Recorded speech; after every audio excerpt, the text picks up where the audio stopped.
Robert Mugabe meets Zimbabwe's opposition leader for the first time in 10 years. A handshake that might just signal hope for millions. They agree to negotiate a deal. But the BBC... You can understand why Zimbabwe's battered and bruised opposition is treading very warily right now. We'll be asking if this is a victory for South Africa's quiet diplomacy, also tonight. We'll never give up. Kate and Jerry McCann's anger after Portuguese police say they are no longer suspects. It's hard to describe how utterly despairing it was to be named our Guido and subsequently portrayed in the media as suspects in our own daughter's abduction. £135 for every taxpayer. Labour's plans to reduce the bill for incapacity benefit. The great global warming swindle, the media watchdog says Channel 4's controversial film broke impartiality rules. And China's winning formula. What lies behind the Olympic hosts' rapid success in rowing? On BBC London, given a police warning for capturing badly behaved teenagers on camera. And campaigners fighting a third runway at Heathrow called for a high-speed rail link.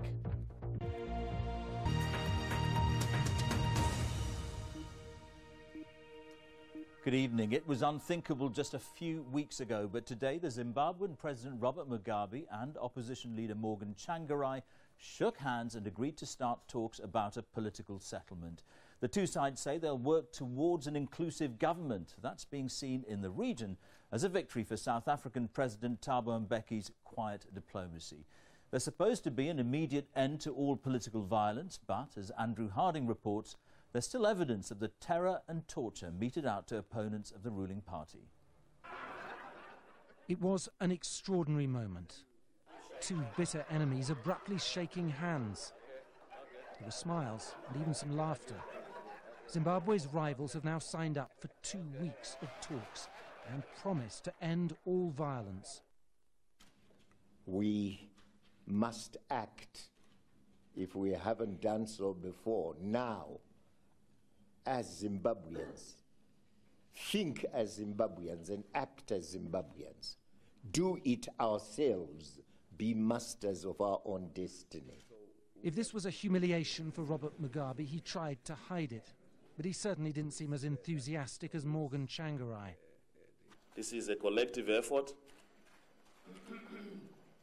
and it involves tolerance, compromise, putting the best interests of Zimbabwe at the forefront of these negotiations. And there you will not find me one day. Okay. As for the mediator, South Africa's President Thabo Mbeki has faced bitter international criticism for his soft diplomacy. He hasn't been vindicated yet, but today he has at least orchestrated this highly symbolic first step. The contrast with the bloodshed of the past few months is striking. ZANU-PF militia terrorizing the country. Then a deeply flawed election. Mr. Mugabe unopposed, declaring himself president once again. Today, the violence has slowed here, but it hasn't stopped. We've just been in Zimbabwe undercover. We snuck into a clinic to meet one of the latest victims. I was beaten, he says, because I refused to join a ZANU-PF victory party. He got off lightly. Dozens of opposition officials have been killed in the past few weeks. Which is why I found these men camping in the woods outside Harare.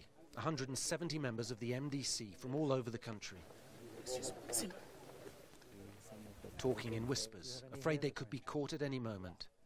From the news that we are receiving, there are some people that were found dead. Who's being targeted in these attacks?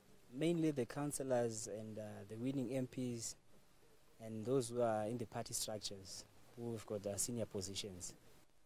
It's against this backdrop of fear and persecution that talks are supposed to begin between ZANU-PF and the MDC. But you can understand why Zimbabwe's battered and